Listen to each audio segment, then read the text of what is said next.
It's been years since the Tarkov crisis reduced the city to ash and rubble. In that time, thousands of people have lived and died. Warring PMCs have fought tooth and nail for each bit of ground, with the seemingly innocent civilians caught in the middle.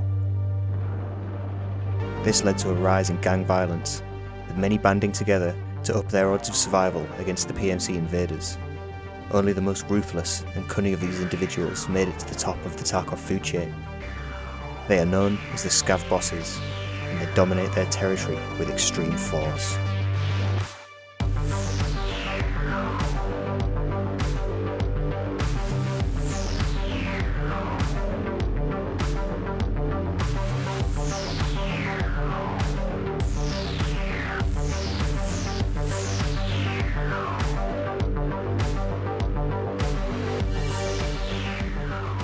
Many players' first encounter with the Scav boss will be none other than the one they call the Dealmaker, better known as Reshala.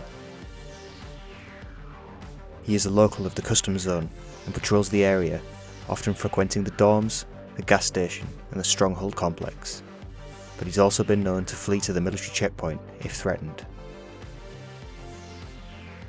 His leadership skills allowed the Dealmaker to easily pull together a posse of former factory workers, denoted by their name Zavodsky, which means from the factory. Well armed, they continue to enforce their own rules in Tarkov. The Dealmaker prefers to avoid fair fights, quickly retreating to a safe place and leaving his guys to deal with the enemy. He's armed to the teeth, but he wears no armour and carries a gold-plated version of the TT pistol, complete with gold barrel and custom pistol grips. He's also known to carry bitcoins from time to time. His guards carry a wide variety of weapons and equipment, and they seem to be dressed in police uniforms. We can see from the quest description of Huntsman Path Justice that these men were also at some point policemen. Jaeger tells us, "When all this fuss started here in Tarkov, lots of things changed. Brothers started fighting one another, but that's the usual thing now. And the same works for the authorities. Those who had to protect the law before became unscrupulous creatures. Some haven't even changed from their uniform. Can you imagine? I have a personal score with them.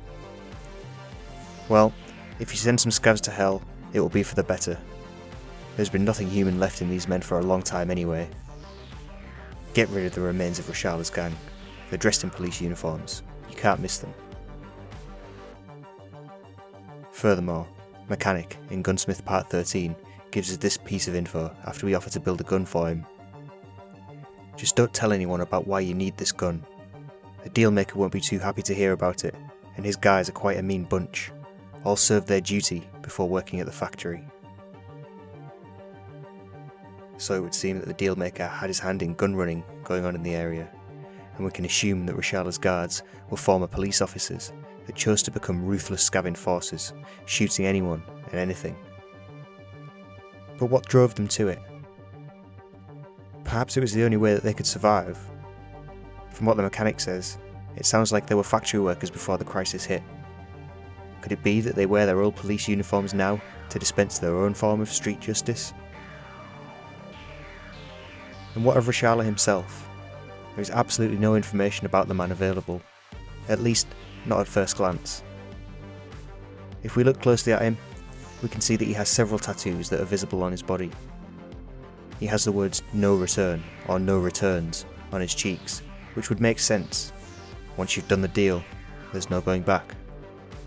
He also has the number 13 on his face too, although the connotations behind this are numerous. He has a tattoo of a skull with roses. I actually managed to find the tattoo inside the Encyclopedia of Russian Criminal Tattoos, which says that it's from a young convict. So we know that he was once a prisoner in a Russian prison, and long enough for him to be tattooed inside so that people knew him as a young convict. But what crimes did he commit? Do his police friends have anything to do with his incarceration? We can only speculate. For now, we know that he's a dangerous enemy who prefers to let his boys in blue do his dirty work. They must owe him a favour, protecting him like that. If we do manage to kill him, the rewards can be substantial, with some top tier loot being held by his guards.